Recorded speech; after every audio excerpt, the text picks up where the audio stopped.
Elena Valderrama vivía en un mundo que ella misma había construido, no solo los planos de los rascacielos que redefinían el horizonte de Miami, sino el delicado andamiaje de su propia vida. Su existencia era una obra de arquitectura precisa. Cada día, una viga perfectamente colocada. Cada sonrisa, una ventana con vistas a una felicidad serena. A sus 40 años, se movía con una elegancia que parecía innata, una calma que ocultaba una voluntad de acero. Para el mundo, y especialmente para la familia de su esposo los Valderrama, ella era el pilar silencioso, la esposa devota y la nuera perfecta. La estratega en la sombra que había transformado un modesto negocio inmobiliario en un imperio. Su rutina comenzaba antes de que el sol tiñera de rosa las aguas de Biscayne Bay.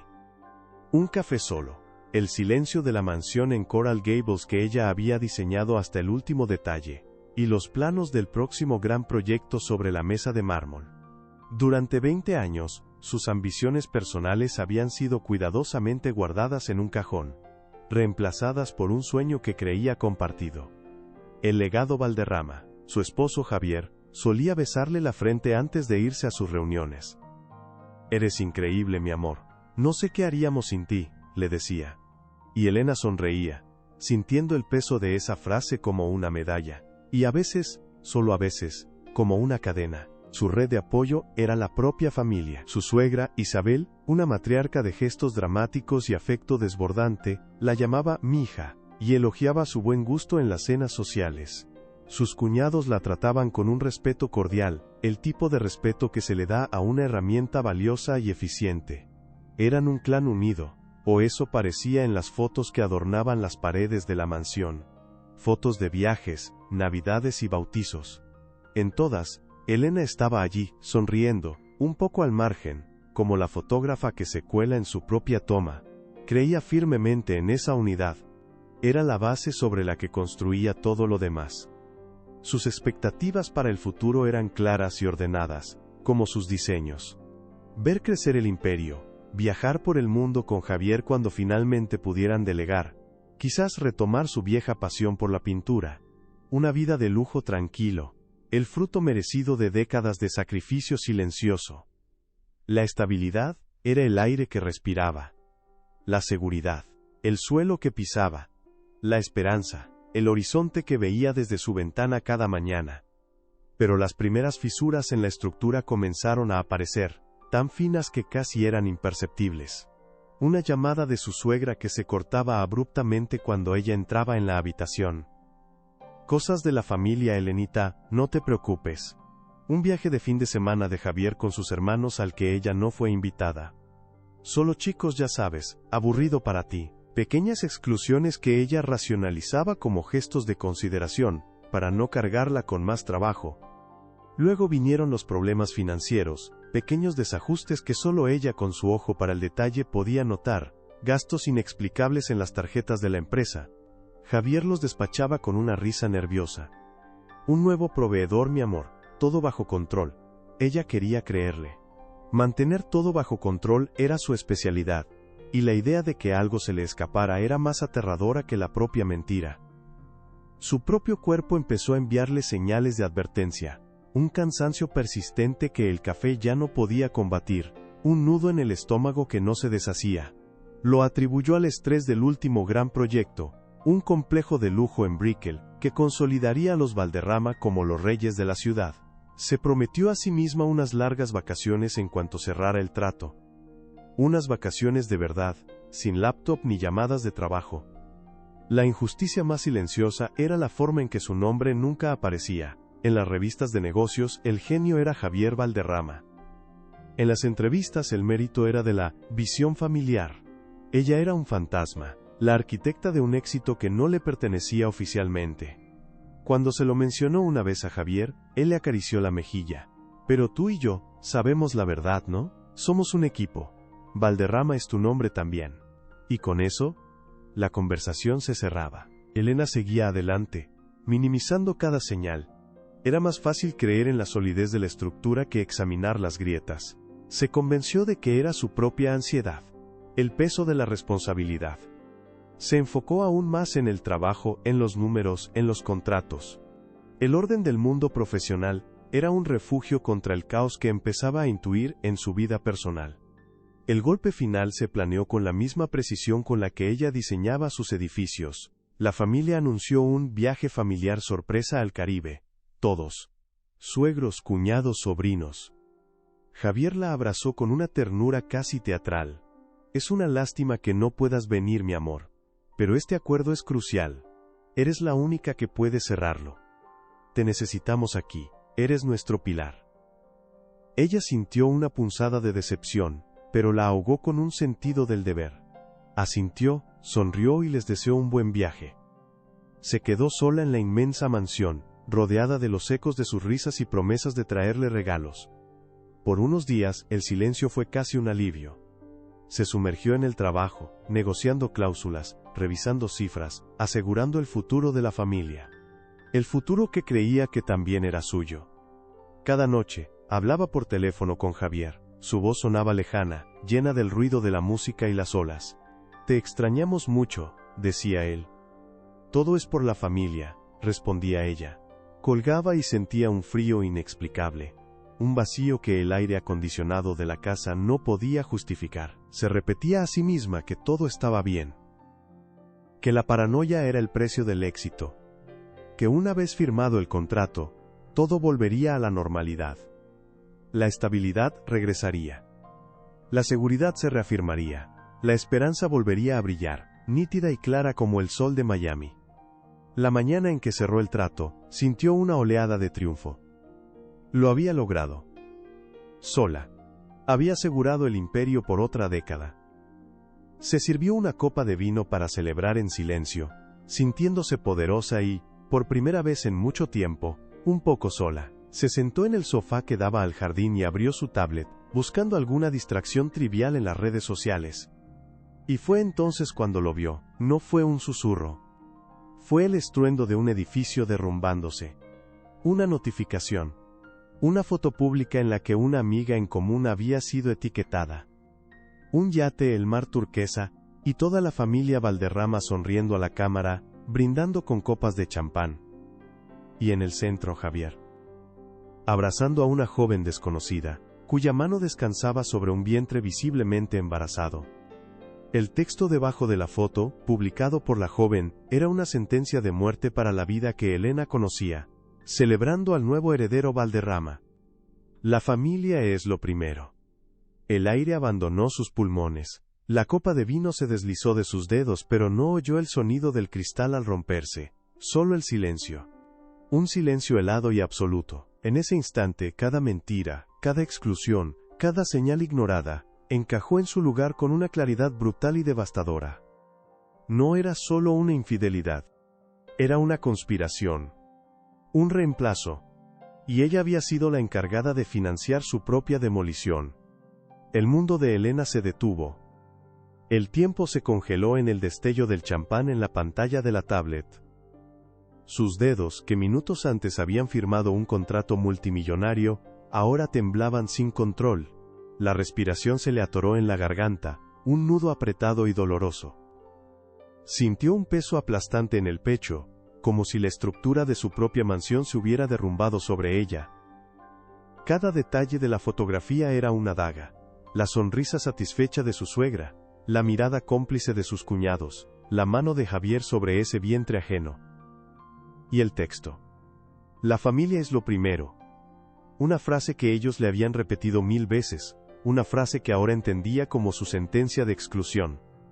El teléfono sonó, estridente, rompiendo el silencio sepulcral. En la pantalla brillaba el nombre de Javier.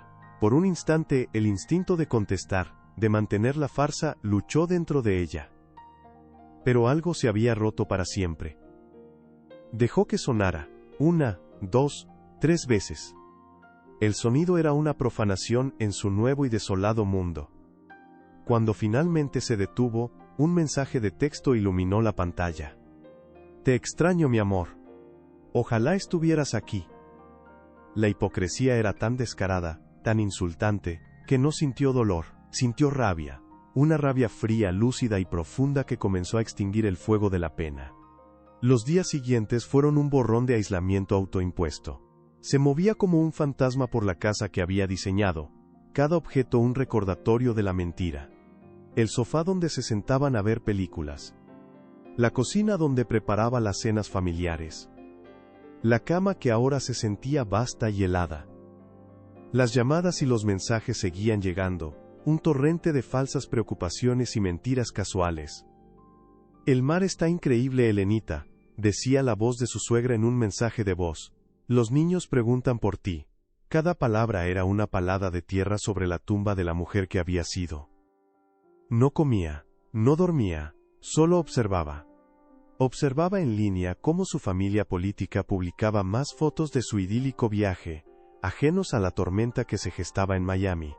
Veía sus sonrisas, sus brindis, su celebración de un futuro del que ella había sido quirúrgicamente extirpada. La soledad dejó de ser un castigo y se convirtió en un santuario. El dolor, antes un océano que la ahogaba, comenzó a solidificarse, a cristalizarse en un propósito. La arquitecta en ella, la estratega, despertó de su letargo. Si había sido capaz de construir un imperio desde cero, también sería capaz de demolerlo. El gatillo final fue una noche, mientras miraba su reflejo en los ventanales oscuros de la sala. No reconoció a la mujer que le devolvía la mirada, pálida, con los ojos hundidos, una sombra de sí misma, pero detrás de la fragilidad, vio una chispa. La misma que tenía a los 20 años cuando dibujaba sus primeros planos con una ambición feroz. Recordó una frase que Javier le dijo una vez, riéndose, mientras ella revisaba unos contratos complejos. Tú tienes las llaves del reino, mi amor, menos mal que estás de nuestro lado.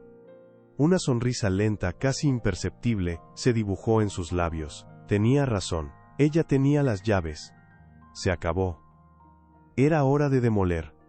Con una precisión que le nació de las entrañas, Elena activó su plan.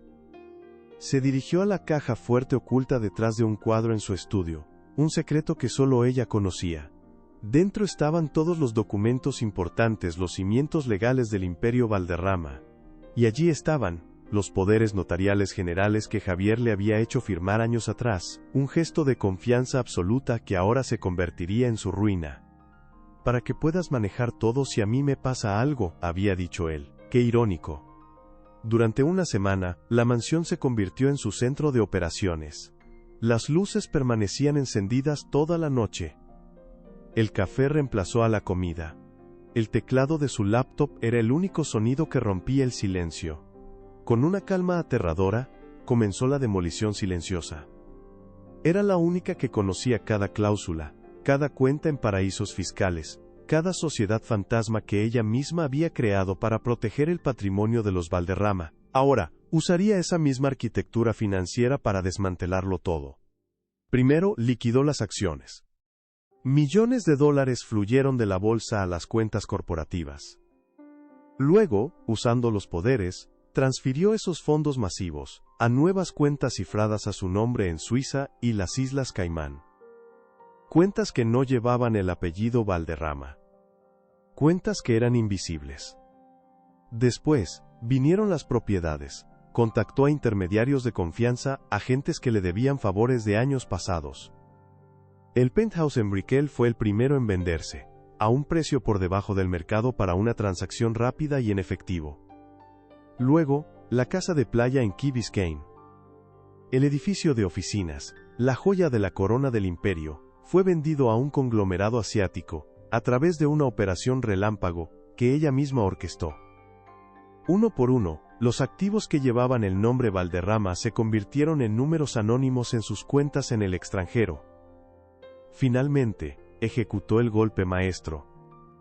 Usando una cláusula de disolución que ella misma había redactado, disolvió legalmente la corporación principal, Valderrama Holdings, redirigió los últimos activos líquidos para pagar a supuestos acreedores, que eran otras sociedades fantasma controladas por ella, y dejó solo una carcasa hueca, una empresa en bancarrota cargada de deudas impagables. Borró cada correo electrónico, cada archivo, cada rastro digital que la conectara con la operación.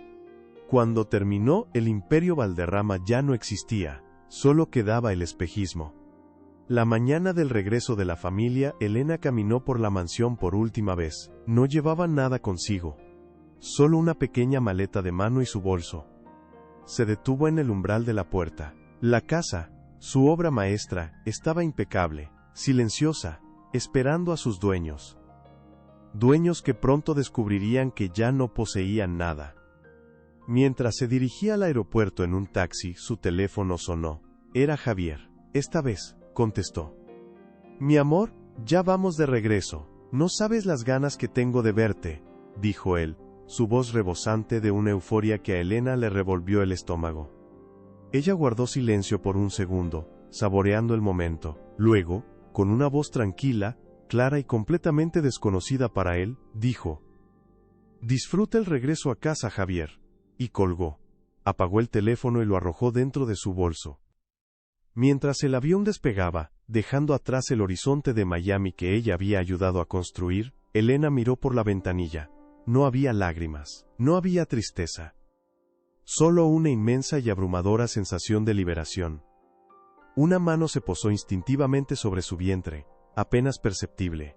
La ironía era devastadora. Mientras ellos celebraban a un heredero falso, ella se había estado preparando en silencio para proteger al único y verdadero legado de su vida, un legado que nunca llevaría el apellido Valderrama. El sol de Miami los recibió con una bofetada de calor húmedo, un bienvenido contraste con el aire acondicionado del jet privado. Los Valderrama descendieron a la pista, bronceados, sonrientes, cargados de bolsas de compras y anécdotas del Caribe. Javier caminaba con el aire de un conquistador, Isabel con el dramatismo de una reina que regresa a su corte.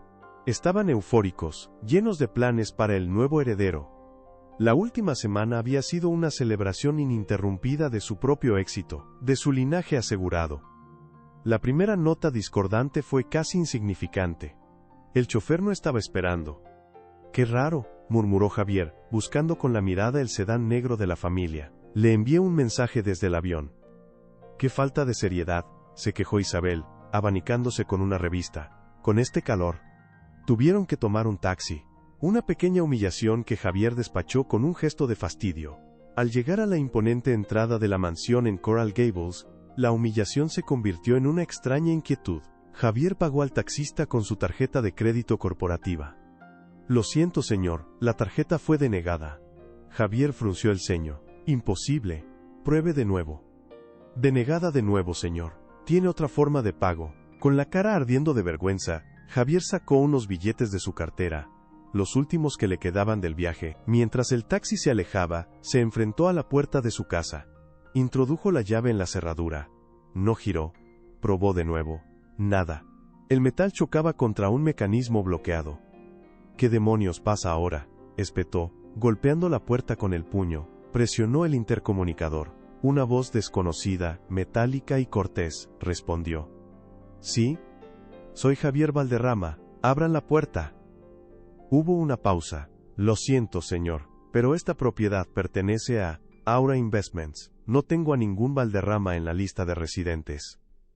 El mundo de Javier se inclinó sobre su eje. Isabel soltó un grito ahogado, sacó su teléfono, sus dedos temblorosos marcando el número de su gestor bancario. La llamada fue breve. Cuando colgó, su rostro estaba pálido como el mármol. «Las cuentas, Javier, las cuentas están vacías, todas». El pánico se desató. Llamaron a sus abogados, a sus contadores, a los administradores de sus otras propiedades. Las respuestas llegaban como martillazos, demoliendo su realidad pieza por pieza. El penthouse en Brickell había sido vendido. La casa de playa, también. El edificio de oficinas, la joya del imperio, ahora pertenecía a un conglomerado extranjero. Los autos de lujo habían sido embargados para cubrir deudas recién aparecidas. No quedaba nada. El imperio Valderrama se había evaporado en el aire de Miami, como un espejismo. Fue entonces, de pie en la acera, bajo el sol implacable, rodeados de su equipaje de lujo, cuando Javier lo entendió. No fue un colapso financiero. Fue una demolición, y solo había una arquitecta capaz de tal hazaña. Su voz fue un susurro roto: «Elena». El nombre quedó suspendido en el aire pesado, cargado de veneno, y de una verdad insoportable. Isabel se derrumbó sobre una de las maletas, sus sollozos eran agudos y teatrales. Esa traidora, después de todo lo que le dimos. Pero Javier sabía que no le habían dado nada, se lo habían quitado todo, y ella, en silencio, simplemente había venido a reclamarlo, con intereses. Los Valderrama, constructores de un horizonte, ahora no tenían ni siquiera un techo bajo el cual discutir su propia ruina. A miles de kilómetros, la lluvia fina de Ginebra limpiaba las calles empedradas, el aire olía a tierra mojada y a café recién hecho. Sentada en la esquina de una bracería tranquila, Elena Valderrama miraba el mundo pasar a través del cristal. Ya no llevaba los trajes de diseñador ni las joyas que funcionaban como armadura. Vestía un sencillo abrigo de lana y unos vaqueros. Su cabello caía suelto sobre sus hombros. Su rostro, libre de la tensión crónica que lo había habitado durante años, parecía más joven. Más sereno. Sobre la mesa, junto a una taza de té humeante, descansaba su laptop. En la pantalla un titular de un portal de noticias financieras: colapso de Valderrama Holdings, un gigante inmobiliario se desploma en cuestión de días. Se investigan alegaciones de fraude y mala gestión. Leyó el artículo con la distancia de un espectador, no había una sonrisa de triunfo en sus labios, ni una pizca de odio en su mirada. Solo el alivio profundo y silencioso de quien cierra la última página de un libro doloroso. El ruido, el drama, la caída, todo eso pertenecía a otro mundo, a otra vida, a la vida de una mujer que ya no existía. Cerró la laptop con un clic suave. Su mano izquierda, que había estado descansando sobre la mesa, se movió con una lentitud deliberada. Se posó con una delicadeza infinita sobre su vientre, bajo el abrigo. Aún no se notaba, pero ella lo sentía. Una presencia constante, una promesa silenciosa. Un secreto que había guardado con la misma ferocidad con la que había planeado su escape. Miró la lluvia caer, cada gota una limpieza, un bautismo. Ellos habían celebrado un heredero para un imperio de mentiras. Ella en silencio, estaba construyendo los cimientos para un legado de verdad. Uno que solo llevaría su nombre. 2 años después, el sol de Barcelona no quemaba como el de Miami, acariciaba. Entraba a raudales por los ventanales de un ático en el barrio de Gracia, un espacio que olía a madera, a café, y a la leve fragancia de los lápices de dibujo. Elena Valderra había soltado la última sílaba del apellido como quien suelta un lastre, ya no diseñaba rascacielos fríos que perforaban el cielo. Ahora, sobre su mesa de trabajo, se alzaba la maqueta de un centro comunitario, un edificio de líneas orgánicas, hecho para abrazar, no para intimidar. A sus pies, un pequeño de casi 2 años apilaba bloques de madera, con una concentración feroz. Tenía el cabello oscuro y los ojos de su madre, grandes y llenos de una curiosidad tranquila. Leo, su verdadero legado. Cada vez que él soltaba una risita, el sonido llenaba el apartamento y borraba cualquier eco del silencio helado de la mansión de Coral Gables. Su vida ya no era un imperio, era un ecosistema. Había fundado Valderra Designs, una firma boutique que se especializaba en arquitectura sostenible y humana. El dinero que había recuperado, lo que era legítimamente suyo, el fruto de 20 años de trabajo no reconocido, lo había invertido con una inteligencia que ya no servía a la codicia de otros, sino a su propia visión. Construía casas para familias, no mausoleos para el ego. Diseñaba parques, no fortalezas de cristal. A veces, una noticia perdida en su feed de internet, la llevaba de vuelta a Miami. Vio las fotos de Javier, con el rostro demacrado, entrando a un juzgado. Los Valderrama se habían enredado en una red de demandas de los inversores, a los que les habían vendido humo durante años. El nombre que una vez fue sinónimo de poder, ahora era una advertencia. Isabel, la gran matriarca, había desaparecido de la escena social, su drama finalmente confinado a las 4 paredes de un apartamento alquilado. Elena leía los titulares sin rencor, con la distancia de quien observa las ruinas de una civilización lejana. Ya no le pertenecían, su dolor no le pertenecía. El contraste era su vida diaria, recordaba las cenas en la mansión, la tensión cortante bajo las sonrisas falsas, el peso de ser siempre evaluada. Anoche, había cenado en el suelo de la sala, compartiendo pizza con Leo y 2 amigos nuevos, riendo hasta que le dolió el estómago. Recordaba la soledad en una cama inmensa. Ahora, se despertaba con el peso cálido de su hijo, que a veces se colaba en su cama de madrugada, buscando su abrazo. La libertad no era solo financiera. Era la libertad de usar un par de vaqueros para una reunión importante. La libertad de decir no a un proyecto que no se alineaba con sus valores. La libertad de caminar por la calle sin ser la esposa de, sino simplemente Elena. La arquitecta. La madre. La mujer que se había reconstruido a sí misma desde los cimientos. Hace unos meses, recibió un premio de arquitectura por el diseño de una escuela para niños con necesidades especiales. En el escenario, sosteniendo el galardón, no agradeció a una familia ni a un legado. Miró al público, donde su niñera sostenía a un Leo que aplaudía sin entender, y dijo: «Dedico este premio a todos los que creen que es posible construir un futuro hermoso, incluso sobre las cenizas del pasado». Esta tarde, mientras el sol teñía de naranja los tejados de Barcelona, Elena dejó sus lápices. Se arrodilló junto a su hijo, que por fin había logrado levantar una torre inestable. Él la miró, sus ojos brillando de orgullo, y balbuceó una palabra que sonó como «mamá». Elena lo abrazó, inhalando el aroma de su cabello, y en ese abrazo, sintió la estructura más sólida que jamás había diseñado. No estaba hecha de acero ni de hormigón, sino de coraje, de resiliencia y de un amor incondicional que era solo suyo. La vida no siempre te da los planos que esperas, a veces, te obliga a demolerlo todo, a quedarte solo con el terreno baldío de tu propia alma. Pero es ahí, en ese espacio vacío, donde tienes la oportunidad de construir algo real. Algo que te pertenezca. Algo que, sin importar las tormentas, nunca se derrumbará. Comenta desde qué país estás viendo este video. Y si quieres escuchar más historias de coraje y renacimiento, suscríbete al canal.